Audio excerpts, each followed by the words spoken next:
Hi, my name is Tom Rawls and I'm the pastor here at Proclaimers, and I'd like to welcome you to our YouTube channel. Sunday by Sunday we take great delight in sharing what the Bible has to say. The Bible, probably one of the most relevant books in the entire world, with principles that touch every area of our lives. One of the key ingredients to the life of our church and its preaching is the variety of those who actually get up and speak. From myself with over 40 years of experience, Dr. Phil Temple, who is a psychiatrist, doctor, medical doctor, again with 15 years of experience at preaching. We've just had such a phenomenal blessing by having so many great speakers. We hope you enjoy this particular YouTube video of our latest ministry here at Proclaimers. So thank you again for joining us and God bless you. Excited to be with you this evening. I was down in Ipswich earlier, which was fantastic. Anyone from Ipswich in? Fantastic. So good this morning they came to hear it tonight. Dave Middleton always makes sure he's rotated in Ipswich when I'm speaking so that he can hear the message twice. Isn't that right, Dave? Yeah. There we go. There he is. Good friend of mine. He's been listening to me for longer than either of us is going to admit because it would reveal how old we are. But I'm excited about what I have to share with you tonight, and I'm also excited because we can, because I think today we can put to bed an issue that has caused something of a division in the life of our church. It's caused something of a split. It's caused a difficulty. It's called a schism to open up in some of the relationships. It's maybe had a negative impact on some of the relationships. There are marriages that have been split over this. There certainly have been issues within our team over this. And I'm pleased that we can finally put that issue to rest today. Because today is the 1st of December, so therefore we are 100% allowed to listen to Christmas songs. We have been arguing about this over the past few weeks, but no arguments anymore. We can listen to Christmas songs. And to start my message this evening, I want to subject you. Give you the opportunity to hear my favorite Christmas song. Who wants to hear my favorite Christmas song? As far as I'm concerned, there's only one man for a favorite Christmas song, and that is Michael Bublé. Hope the video works, because if it doesn't, I'm singing it. Go on.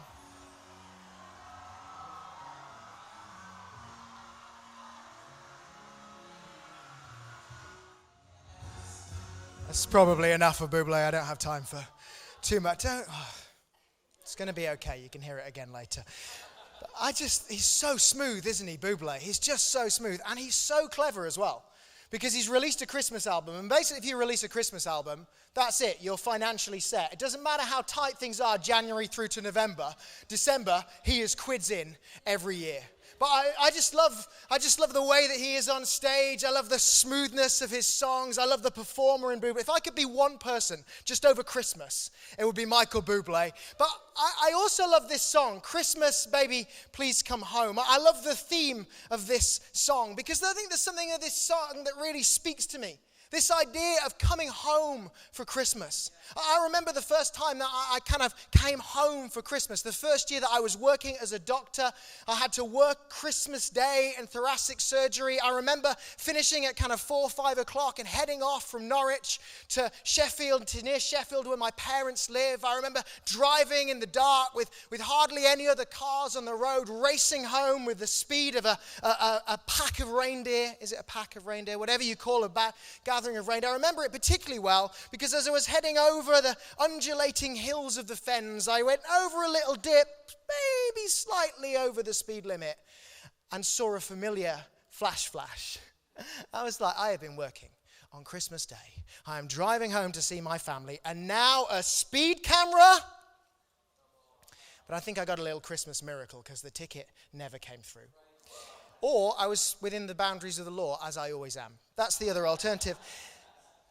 But maybe you've had this experience of coming home for Christmas. Maybe you're married and you've got to have a conversation about where you go home for Christmas. Maybe you're studying away and you're thinking about where home is for Christmas. I think we start to think a lot about home around Christmas time because home is not necessarily a physical place, is it? Home can be a place where we feel a certain way. Home is a place where we are loved and accepted without condition. It is a place where we are safe. Home is a place where we are free to be ourselves. You know you're home because you can wear your pajamas all day and no one asks any questions. But home is this place of safety, a place of security, a place where we are known and recognized and appreciated and valued. And I think we start to think a bit more about home at Christmas time, because I have a theory about Christmas. I think that Christmas amplifies some of the realities of our human experience, that it turns up the volume on some of the longings of the human heart. And I think that the desire to be home at Christmas is an amplification of the longing within us to be recognized and to be loved. I read a book recently by a clinical psychologist who suggested that you can basically boil all human fears down to two fundamental concerns. The first is of being out of control, but the second is of being unloved or unlovable. And I think this desire to be home at Christmas speaks to this longing. When we discuss this topic, we recognize that perhaps not everyone has a great experience of home necessarily. We're conscious of the homes that are not the way that I've described them, of homes that are not a place of safety and love or acceptance.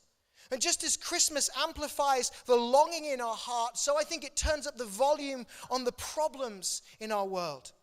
That we become more aware of some of the challenges. There are those for whom home is a difficult place. For some, Christmas forces them to spend time with people that they would not otherwise choose to spend time with, that they would otherwise rather avoid. Not just because they're irritating or annoying if you spend too much time with them, but because of conflict or even past trauma or abuse. You perhaps even think of those who do not have a home to go to at Christmas, of those who are homeless or precariously housed, and it comes very much to the forefront of our mind when we're sitting down to a warm meal with a roof over our heads. But what of those who are not without a physical home necessarily, but who lack an emotional or spiritual home? What of those who might have a roof over their heads and a meal in their tummy, but who lack that sense of love and value and acceptance? So, even some people who have been raised in a warm and loving home can still have that feeling on the inside that they don't quite fit in, that they're not quite accepted. For some, they think that they are not worthy to be loved because of the things that they have done in their life. Others feel like there is something missing at the core of who they are. Or they even don't really know who they are.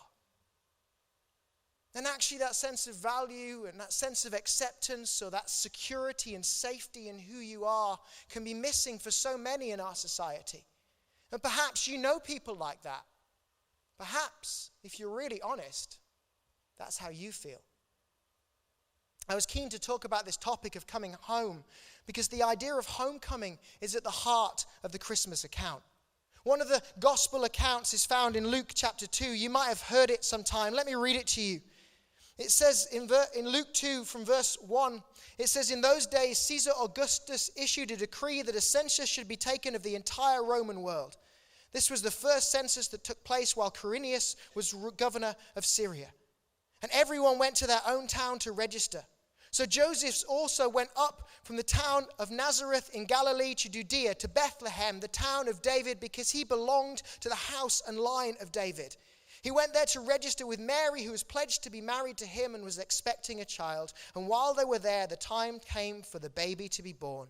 And she gave birth to her firstborn, a son, and wrapped him in cloths and placed him in a manger because there was no guest room available for them."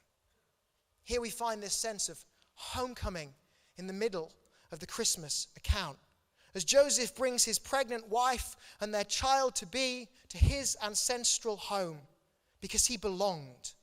I like that word belonged, because he belonged, because there was something that he was a part of. There was a family that he fit into. And yet we see the tension too, because there was no place. There was no place in a house. There was no place in the inn. There was just a stable and a manger for the baby Jesus. But even as Joseph is taking the family to his ancestral home, there is an even more significant homecoming at work. In John chapter 1, we read another account of Jesus coming into this world, but instead of the historical account that we find in Matthew or Luke, John writes in a poetic way of Jesus stepping out of heaven and being born in human form.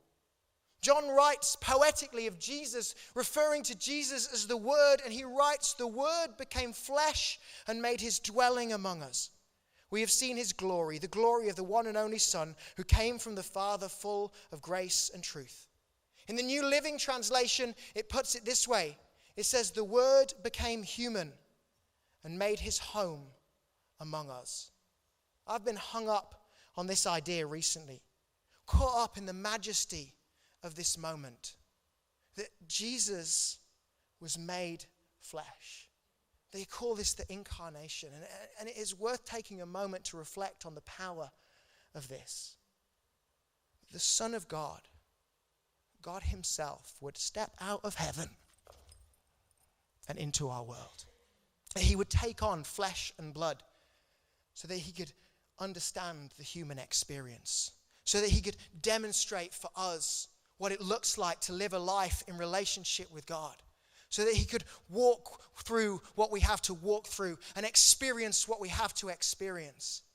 And there's something incredibly powerful in this for anyone who has ever felt far from God, for anyone who has ever wondered if God is interested in their life, that Jesus stepped out of heaven so that he could come and sit and walk and be with us. Doesn't work well on the screen, does it? But he did not just come to live. He also came to give his life. He came to give his life in our place. He came to offer his life as the sinless sacrifice that was required to take away the stuff that the Bible calls sin. The sin is the imperfections that should separate us from the perfection of God. It is the times that we have missed the mark, the times that we have fallen short from all that God wants for us. And Jesus came to offer his life as the perfect sacrifice to wipe the slate clean and to open up the way through his death and resurrection for each and every one of us to step into relationship with God. This speaks so powerfully for those of us who wonder if God cares about us. It underlines the desire that God has to be a part of our human experience. But I think it also speaks to those of us who would say that we already had a relationship with God. For those of us who would call ourselves Christians, there is a challenge here. Because if Jesus was prepared to step out of heaven to connect with us, what lengths should we go to connect with the people in our world? If he was prepared to step out of the majesty of heaven, should we not be prepared to walk across the room to connect with someone who does not yet know him? There's such power in the example that we see in the moment of the incarnation. And I believe that longing within us to come home, that home that people are searching for, that sense of value and acceptance, I believe that people should find that here. That there is a reason why it says welcome home on our screens and on our t-shirts, because this should be home. In Ephesians chapter 2, in the Message, it says God is building a home. Not God is putting on a concert, not God is making an event, not God is running an organization, but God is building a home. And he welcomes us all, irrespective of how we got here. Because actually the local church is meant to make manifest how God feels about people. It is meant to be a place of love and acceptance, a place where people are valued, a place where people are welcomed without condition, a place where people find safety and security, find meaning and purpose, find identity and belonging and hope and joy and peace and all of the things that we long for in our human experience. And you can say, well, couldn't they find those things in Jesus? Yeah. But the church is the hands and feet of Jesus.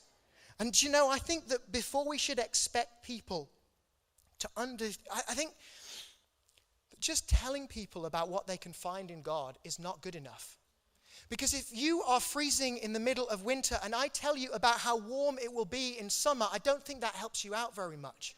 But if instead I take you to a place that is warm and is welcoming, then maybe you start to understand what summer is like. So maybe before we expect people to understand God, we should show them what God is like. We shouldn't just tell them that summer will be great. We should show them and take them on a journey to summer in the community of our church.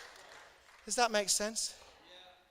So I want to explore, for the time that I have left, the power of coming home.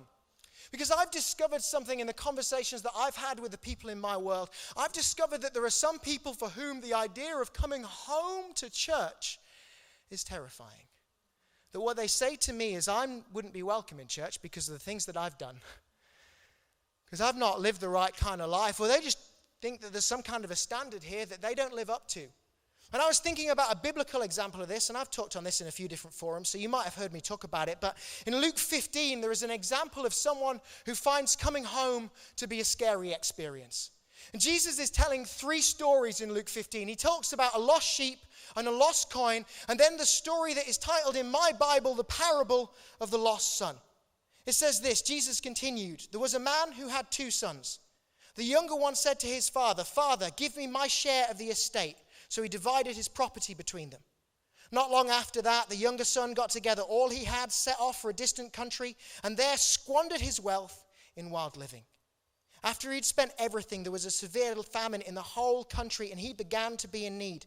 So he went and hired himself out to a citizen of that country who sent him to his fields to feed pigs. He longed to fill his stomach with the pods that the pigs were eating, but no one gave him anything. When he came to his senses, he said, how many of my father's hired servants have food to spare, and here I am starving to death? I will set out and go back to my father and say to him, Father, I have sinned against heaven and against you. I am no longer worthy to be called your son. Make me like one of your hired servants. So he got up and went to his father. But while he was still a long way off, his father saw him and was filled with compassion for him. He ran to his son, threw his arms around him and kissed him. The son said to him, Father, I have sinned against heaven and against you. I am no longer worthy to be called your son. But the father said to his servants, quick, bring the best robe and put it on him. Put a ring on his finger and sandals on his feet. Bring the fattened calf and kill it. Let's have a feast and celebrate. For this son of mine was dead and is alive again. He was lost and is found. So they began to celebrate. This is an incredibly powerful story. This son, he basically says to his dad, I want my inheritance now. Dad, you're not dead yet. You haven't had the good grace to die in the time frame that I find acceptable. So could you just sell off the inheritance? And he goes off and spends his money on wild living. He goes off and spends his money searching for something. And sometimes people tell me that the Bible is irrelevant, but in the weekend between Black Friday and Cyber Monday, I think we can understand people who will spend all they have looking for something. But the reality is that people don't just spend money, they spend their emotional strength, they spend their time, they spend their effort, they spend their energy looking for something. And yet, where does this get him? Rock bottom.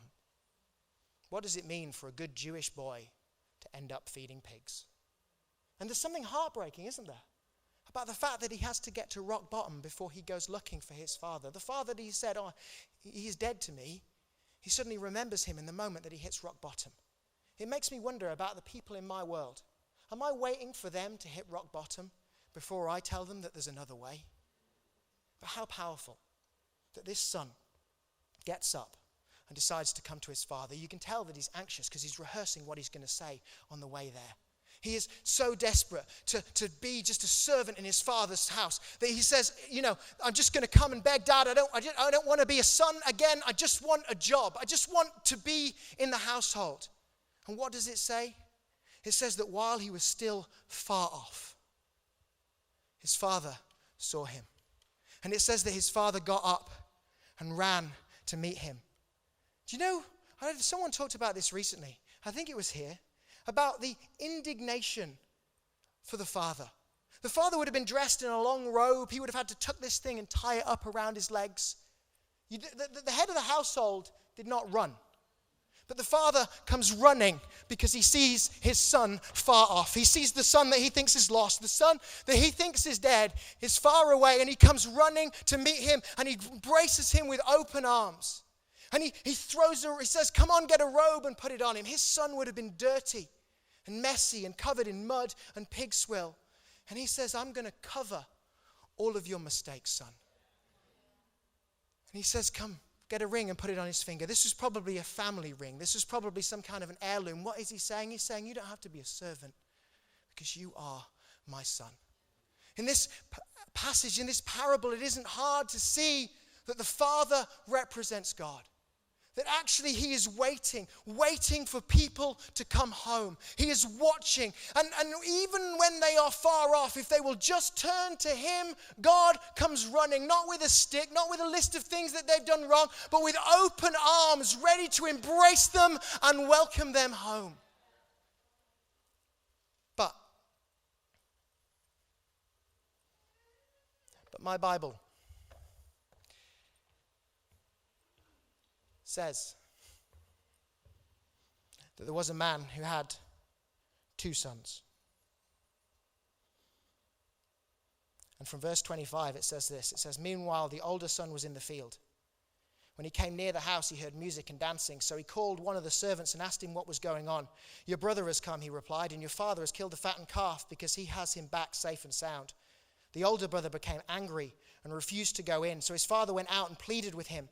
But he answered his father, look, all these years I've been slaving for you and have never disobeyed your orders. You never gave me even a young goat so I could celebrate with my friends.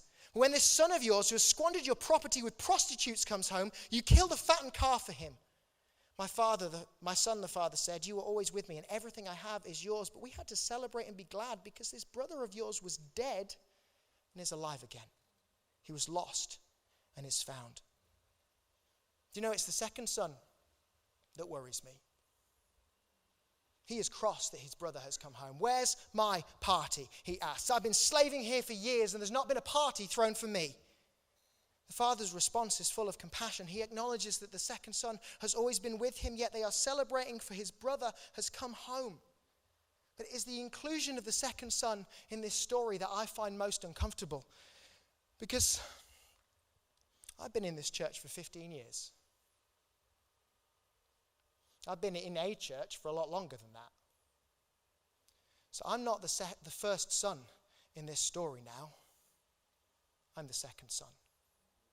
I'm the one who says, what about me? Where's my party? God, where's my blessing? Don't you see how much I've slaved? Don't you see how much I've worked? Don't you see the energy and the time and the effort that I've put in? Don't you see, God, all the things that I've put in on your behalf? Where's my success? Where's my welcome? Where's the party that is thrown for me? As I said, my Bible calls this the parable of the lost son. I want to suggest that this is actually the parable of the lost sons. Because which is worse?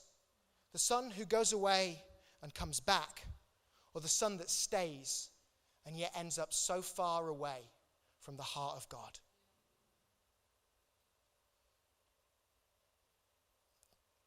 He's so angry. He's asking, where's my party? The father must have been thinking, what are you going on about, mate? There's a party happening right now and you're stood outside here. There's a party that's happening right now. And we're holding a party because we don't just celebrate for the sake of it. We celebrate because someone, your brother, has come home. You know, I think there's a danger that we take on the mindset of the second son.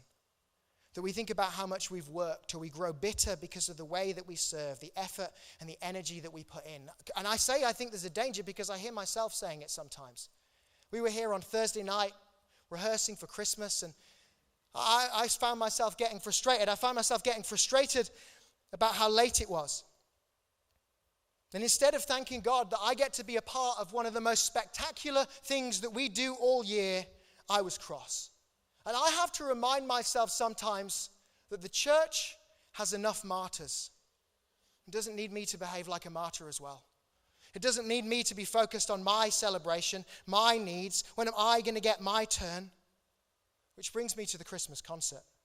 Because our team has pulled out all the stops for this. Pastor Tom started talking to us about the theme before we even hit Christmas Day last year.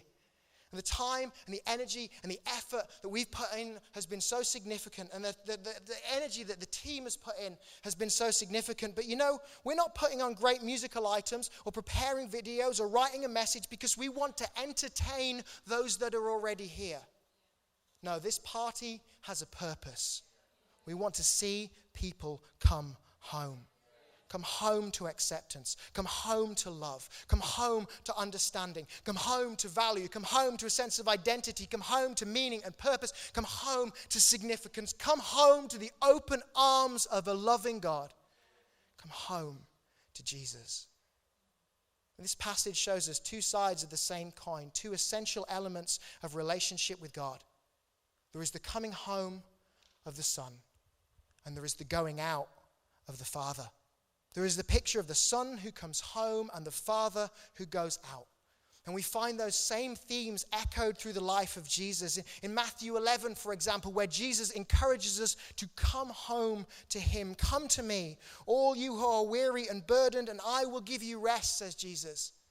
And in Matthew 28, he says, go into all the world and make disciples. He doesn't tell us to come, he tells us to go. So which is it? Are we meant to come home or are we meant to go out? Come home or go out? The answer is both. Because this is not a problem to solve, this is a tension to manage. You might have heard Pastor Tom speak about this before, inspired, I think, by Andy Stanley. But there are some things in church life which are not to be solved, they are a tension to be managed. Because a tension is powerful. Attention creates energy. If you pull back an elastic band, it creates movement, doesn't it? It creates momentum. And likewise, there is an energy in the tension between these two positions. We need to be people who both come home and go out. Come home and go out. Come home and go out. I labor this point because I think there is a danger that we get caught up doing one or the other.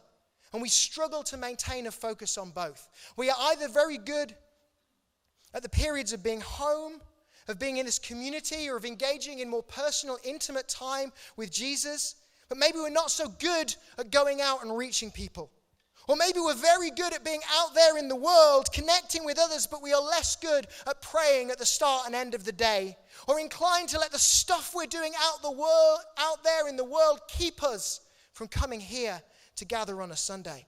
But the truth is that we lose out if we sacrifice either thing for the other. Because if we spend too much time going out there in the world, then we lose the sense of kingdom identity that makes us so different and valuable to our world. But if we spend too much time focused only on church, we become introspective. We become critical. It becomes about whether the church experience meets my needs or not, but it isn't about us. We lose perspective on the fact that this isn't for us, it's for the people that are out there in the world. So God's hope, his expectation for us is that we will both be people who are prepared on a Sunday when the opportunity is there to come home and gather in our community, but that the rest of the time we would go out into the world and reach people, and then we would come home again and we would find that sense of community and we would connect with Jesus and we would find all that we need in our relationship with him, and empowered by that we would go out into the world and we would say that I have something you need. There is a better way. The what you are searching for is found. It is found in Jesus, and I can show you a group of people who know him. Come with me. Come home. I like to have a hashtag when I preach. It's been a while. I don't know if hashtags are still a thing, but still. And I discovered that if you write coming home and going out as a hashtag, it's just too long. So I made it 3 words for you, so that when you tell people how good this message was on social media, you can get the hashtag, and then I can find all of them later and boost my self-esteem. No, not really. But so that you remember tonight, it's about 2 things. It's about when we gather and when we go. Gather and go. When we gather on a Sunday and when we go out into our world. When we gather in our community during the week and when we go out Monday through Friday and meet face to face with the people who need the Jesus that we find when we come home to him on the floor of our bedroom and on our knees in prayer, so that we can go out and say, well, what is it that's going on in your life? Where is it that you're struggling? What is it that you are finding difficult? And we can speak because we spent enough time coming home to Jesus that we have all we need so we can go out into our world and help people to find what they need. Because we are not the solution to their problems. The solution to their problems is what we find when we come home. If we don't spend enough time at home, we don't know the solution to their problems. But if we don't spend enough time in our world, we don't know what the problems are that people need solutions for. And I can guarantee that you will not speak to someone about Jesus if you are not speaking to them. And you won't speak to them about Jesus if you haven't spent time with Jesus recently. So I want to encourage you this week, when it comes to our Christmas concert, I want to encourage us that as we do the thing that is the biggest thing that we do all year, that we should both gather and go. That we should put our time and energy and effort into making sure that the Christmas concert is the very best it can be. And we should put our time and effort and energy into making sure that as many people as possible in our city are here to be part of it. And you might be saying, well, which one do I do, Phil? Should I invite people to the Christmas concert or should I serve at the Christmas concert? And the answer, as you've probably worked out by now, is both. Find a way. If you're not already involved, to get involved. Go to the Next Steps area and they will help you to be part of making it happen. But do not allow the fact that you are making it happen to stop you from going out into your world and saying, would you like to come along to the Christmas concert? Because the answer is not to gather or go. It is to gather and go. It is not to come home or go out. It is to come home and then go out and come home and go out and come home and go out. There is a rhythm to this. And that's what it says in the Message translation in Matthew 11. It says, learn the unforced rhythms of grace. The rhythm of grace where we accept it and we understand the grace of God and how much he loves us, and we share that love with our world. I don't have any rhythm. I can't clap in time. I can't jump in time. I can't even clap and jump at the same time. But there is something powerful about the consistency of a good rhythm. And if you are looking for how to make it all fit in a sustainable way in your life, I would suggest that you could start off by getting the rhythm right of coming home and going out. And actually, as I say, there's still plenty of opportunity for you to be involved in the Christmas concert. We're doing it 3 times, so there's certainly scope for you to serve in one, enjoy another, and invite people to the third. But let's be out there inviting people. Let's take every single, if there is a single thing with Esther's face, Joy's face, left on it at the end, when we hit the 14th of December, then we have missed a trick, because that is another person that we could have invited. And if you're thinking, I don't really know if I'm going to be good at speaking to people, we will help you. Saturday. What time? 11:45 in the city. Who's in the choir? At the front of the forum. The choir will sing. We will invite people. Because if I sing, they won't come. We want to make this a tradition in the life of our church. That for the 2 Saturdays before our Christmas special, we are out there in the city with some music and some invitations. And we are saying to people, come home. Because we need to both gather and go. Gather and go. I'm about more than out of time. But I want to encourage you today. Just imagine what it looks like if we could get this right. Imagine what we would find if we were people who consistently gathered. For some people, that's the big take home for you tonight. You've been messing around with church. It's time for you to make a decision. I'm not saying that if you're a guest with us and you're still exploring things, but you've been coming along for long enough to know that you are better off when you are found in this place. And it is time for you to decide that that is a consistent commitment for you, that you are going to serve and you're going to get involved in making this thing happen, that you're going to start planting the tree that Mark Hodder was talking about earlier. But also that we would be people who would go out into our world, who would take our invitations and we would invite people to come home. Because imagine what it might look like. Imagine what it might look like at the Christmas concert. Imagine what it might look like to see tens, dozens, hundreds, maybe even 1,000 new faces walk through those doors and sit in this room and hear about the Christ who makes Christmas what it is, who experienced all that we have prepared for them, and who have the opportunity to step into relationship with God. Imagine as we hear person after person after person responding to the opportunity to connect with Jesus. And imagine what it's like for that one person that you've been praying for, that one person who needs Jesus in your world, who is searching for a solution and who is about to come to their senses and come back to the Father who is waiting with open arms. I think that whether or not we gather or go is not a problem to be solved. It is a tension to be managed. And when we get the rhythm of gathering and going and gathering and going and gathering and going and gathering and going, we will start to build the kind of momentum that will make us the unstoppable force that the church was invented to be, that we will be strong, that we will be confident, that we will know who we are and how loved we are by God, and we will get out into our world so that they can hear the same. No longer will people have to reach rock bottom. No longer will people have to get to the end of themselves before they know that there is a God in heaven who loved them so much that he stepped out of heaven to come into relationship with him.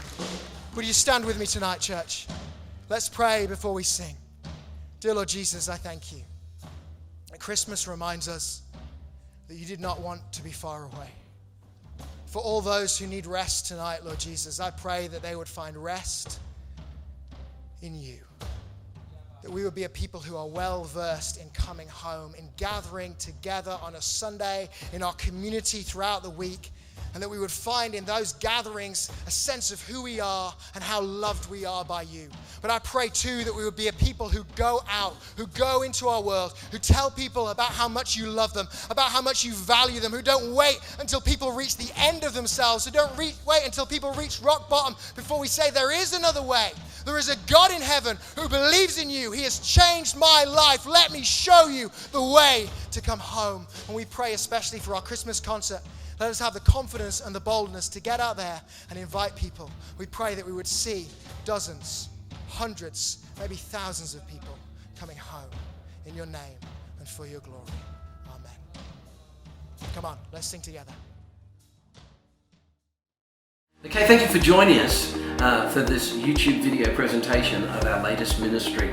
We hope you really enjoyed it, and if you did, why don't you subscribe to our channel? Better still, send us some feedback. If you have questions, let us know. We'd be more than happy to interact and engage with you. Thank you again, and we hope that you will join us soon. Why not try and make it to one of our services one Sunday? We're meeting here in Norwich from 10:30 a.m. and then again at 5 p.m. at night. We'd love to see you. God bless you.